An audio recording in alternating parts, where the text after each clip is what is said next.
கல்யாணம் பண்ணி கொடுத்துட்டு பிற்பாடு அந்த குடும்பத்தில் அந்த பொண்ணோட அம்மா தலையிடவே கூடாது. முதல்ல இது சாத்தா மாதிரி இந்த பொண்ணை கலறிக்கிட்டே இருக்குது.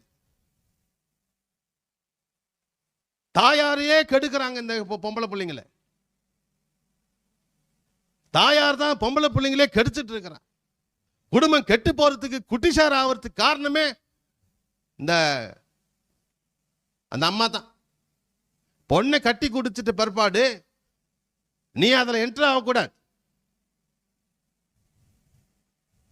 அது அவங்க குடும்பம்.